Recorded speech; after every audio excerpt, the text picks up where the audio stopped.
Assalamu alaikum. Dear student, I hope you are well. I am also well by the grace of Allah. I am Rafiqul Islam, the assistant teacher of English, Ideal Residential Model School. We are to welcome in our online school class conducted by Ideal Residential Model School. You remember my previous class I discussed about narration. Today I want to discuss about narration. But previous class I discussed how to sense person. But today I want to discuss how to sense tense.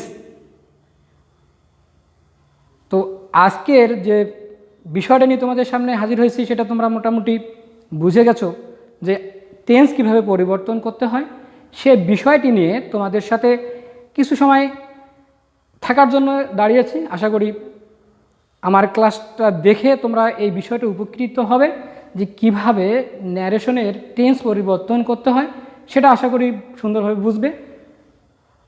আর টেন্সের পাশাপাশি আমাদের আরও কিছু বিষয়ের পরিবর্তন করতে হয়, সেই বিষয়গুলো একটু আমরা এক নজরে দেখে নিব যে টেন্সের পাশাপাশি আমাদের আরও ন্যারেশনে অনেক কিছুই পরিবর্তন করতে হয়, শুধু টেন্স নয় এবং পার্সন নয়, এর পাশাপাশি আরও কিছু বিষয় রয়েছে, সেই বিষয়গুলো এক নজরে দেখে নাও।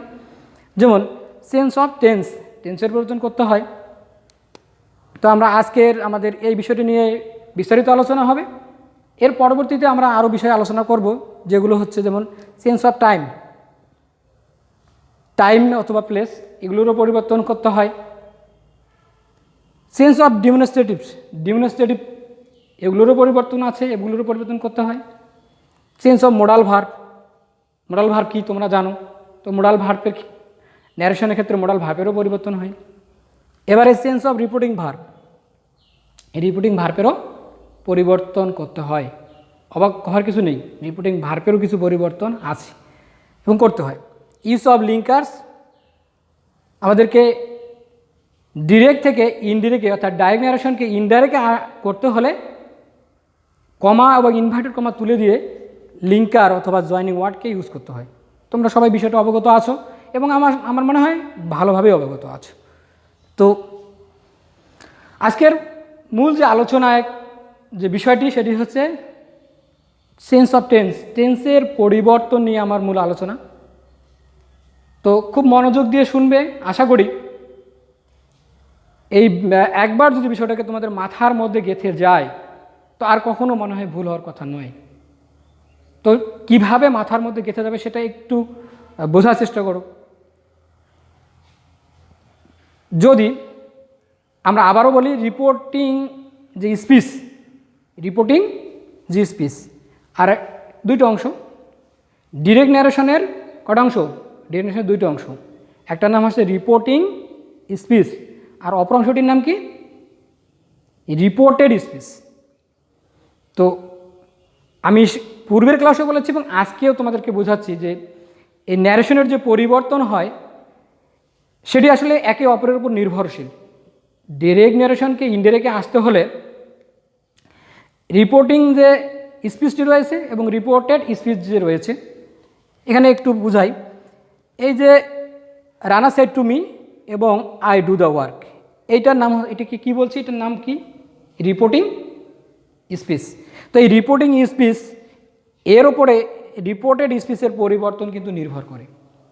আবার বুঝাচ্ছি, এই রিপোর্টিং স্পিচের ওপর ভিত্তি করে রিপোর্টেড স্পিচের পরিবর্তন নির্ভর করে, আবার রিপোর্টেড স্পিচের ওপর ভিত্তি করে রিপোর্টিং ভার্বেরও পরিবর্তন নির্ভর করে। তো এগুলো পরবর্তীতে আলোচনায় যাব।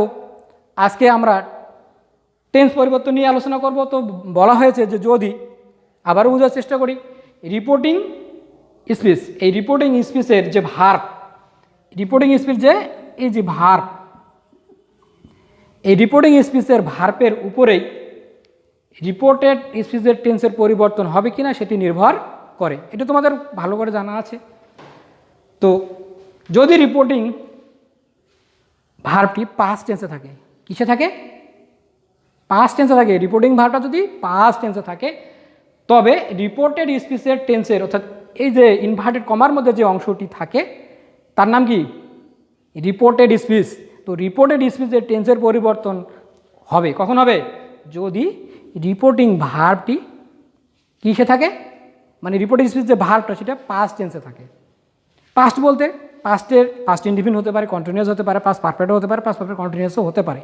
তবে আমরা ইউজুয়ালি সাধারণত যেটা মানে নর্মালি দেখে থাকি সেটি হচ্ছে সাধারণত পাস্ট টেন্সে বেশি ব্যবহার হয়ে থাকে। তো বাকি টেন্সও কিন্তু হতে পারে।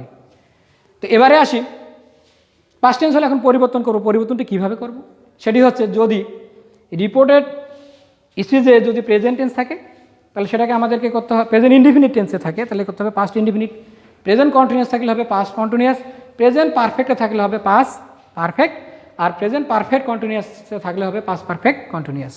অর্থাৎ বিষয়টাকে একটু খেয়াল করো, প্রেজেন্টে 4টা থাকলেই পাস্টের 4টা বলা যেতে পারে। প্রেজেন্টে যে 4টি আছে সেই 4টা থাকলে পাস্টের 4টা হুবহু। Indefinite indefinite continuous continuous perfect perfect perfect continuous, তো পারফেক্ট কন্টিনিউয়াস শুধু প্রেজেন্ট থাকলেই পাস্ট করে দিতে হয়। এবারে আসি আমরা পাস্ট পারফেক্ট টেন্স।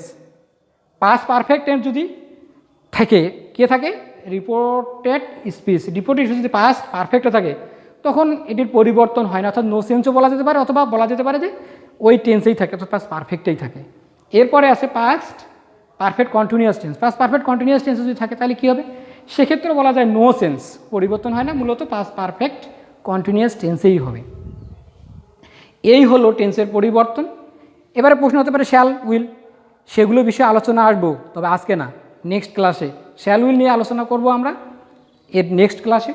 ততদিন অপেক্ষায় থাকবে, আশা করি পরবর্তী ক্লাস বিস্তারিত সেই বিষয়গুলো আলোচনা করবে। এখানে এখনও অনেকগুলো বিষয় রয়েছে, যা সব শেষ করে এগুলো বিষয় শেষ করলে আমরা মোটামুটি বলা যেতে পারে 80% থেকে 90% পর্যন্ত আমরা ন্যারেশনের শিখে যাব। কিন্তু এরপর আরও কিছু রুলস রয়েছে, বাড়তি কিছু রুলস আছে, সেগুলো নিয়েও আলোচনা হবে তোমাদের সাথে। তো ভয়ের কিছু নেই, আমি তোমাদের পাশেই আছি এবং থাকবো ইনশাল্লাহ। তো রানা সেড টু মি, এই এক্সাম্পলটা নিয়ে আসছি একটু আলোচনা করি। Rana said to me I do the work. এখানে আমরা আলোচনা করলে রানা সেড টু, আমি একটু বলে দিই, যদি রিপোর্টিং স্পিচের অবজেক্ট থাকে, কার অবজেক্ট, রিপোর্টিং স্পিচের যদি অবজেক্ট থাকে সেক্ষেত্রে সেটের পরিবর্তন করে আমাদেরকে কী ব্যবহার করতে হবে, টোল্ড। অবজেক্ট মি এখানে ছিল, মি বসবে। আমি আবারও বলে দিচ্ছি, কমা এবং ইনভার্টেড কমা এবং ইনভার্টেড কমা তুলে দিয়ে এখানে যে লিঙ্কারটি ইউজ করতে হয়, যে লিঙ্কারটি ব্যবহার করতে হয় সেটি কি, সেটি হচ্ছে দ্যাট। কেন দ্যাট, এটি অ্যাসার্ট, এইটাই এই যে দ্যাটটি ব্যবহার করা হয়েছে এটা আসলে কার উপর ভিত্তি করে ব্যবহার করছে তোমরা কি জানো, এটা নির্ভর করেছে এই যে তোমাদের রিপোর্টেড স্পিচের ওপর ভিত্তি করে। রিপোর্টেড স্পিচের কিসের ভিত্তি করে জানো, রিপোর্টেড স্পিচের সেন্টেন্সের উপর ভিত্তি করে। এটি assertive sentence, I do the work, এটি কি অ্যাসার্টিভ সেন্টেন্স না, অ্যাসার্টিভ সেন্টেন্স। তো অ্যাসার্টিভ সেন্টেন্স হওয়ার কারণেই, এই কারণেই the reason of assertive sentence we have to use that. Assertive sentence হওয়ার কারণে আমাদেরকে এখানে দ্যাট ব্যবহার করতে হবে। তাহলে যেহেতু কথাটা বললাম যে অ্যাসার্টিভের কারণে দ্যাট হয়, তাহলে বোঝা যাচ্ছে যে ইন্টারোগেটিভ ইম্পারেটিভ অপটিভ এক্সক্লেমেটরি সেখানে আলাদা কোনো রুলস আছে। হ্যাঁ ডিয়ার স্টুডেন্ট, অবশ্যই সেখানে আলাদা কোনো রুলস আছে এবং সেটা আমরা পরবর্তীতে আলোচনা করব। তো আজকে আমরা এখানে কী ব্যবহার করতেছি, দ্যাট ব্যবহার করলাম অ্যাসার্টিভ হওয়ার কারণে। আই ফার্স্ট পারসন, রানাকে অনুসরণ করে, রানা চলে আসলো এখানে, যাকে অনুসরণ করবে সে কিন্তু আসবে, কিন্তু রানা এখানে বসতে পারবে না। কারণ কি, আই এখানে প্রোনাউন, যে যাকে অনুসরণ করছে সে তো নাউন ছিল, নাউন বসবে না, আইয়ের যে অবস্থা সে অবস্থায় বসতে হবে। আই যেহেতু প্রোনাউন, তা রানার প্রোনাউন বসতে হবে। রানার প্রোনাউন কি, ছেলে হলে আমরা জানি হি, তাহলে এখানে হি হবে। আই সাবজেক্ট, হিও সাবজেক্ট, সুতরাং এখানে হি সুন্দরভাবে বসা যাবে, কোনো সমস্যা নেই। এরপরে টেন্স পরিবর্তন হবে কি না, একটু আমি বলছিলাম যে মোটরসাইকেলের ক্লাসের কথা বলছিলাম, উদাহরণটা কি তোমাদের মনে আছে? হ্যাঁ, বিষয়টি হচ্ছে তাই, রিপোর্টিং ভার্বটি পাস্ট টেন্সে আছে, টেন্সের পরিবর্তন করতে হবে। তো পরিবর্তন করতে হলে এটা কোন টেন্সে আছে, প্রেজেন্ট ইনডিফিনিট। কী করে বুঝলাম, আই সাবজেক্ট, তারপর ভার্বের ওয়ান রূপ দেখা যাচ্ছে, ডু হচ্ছে ভার্বের প্রেজেন্ট ফর্ম, সাবজেক্টের পর ভার্বের প্রেজেন্ট ফর্ম মানে প্রেজেন্ট ইনডিফিনিট টেন্স। সো এটাকে আমরা প্রেজেন্ট ইনডিফিনিট ধরে নিয়েছি। তাহলে এখানে কি দেখা যায়, টেন্স পরিবর্তন করলে প্রেজেন্ট হলে past indefinite did,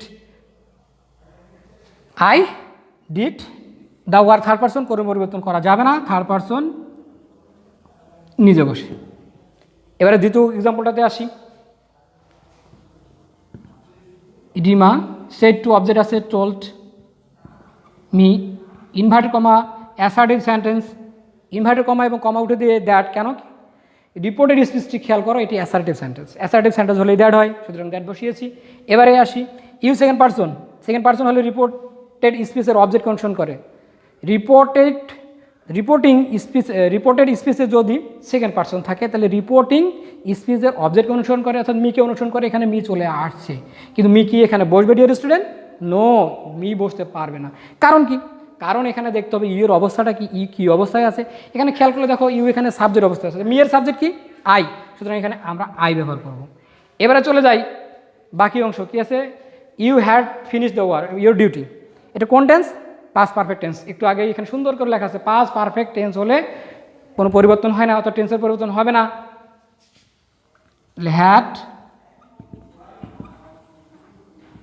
finished, your second person আবার মিকে অনুসরণ করবে, মি আসবে, কিন্তু এখানে কি এখন মি কি আই হয়ে বসতে পারবে? নো। কেন মি কেন আই হবে না?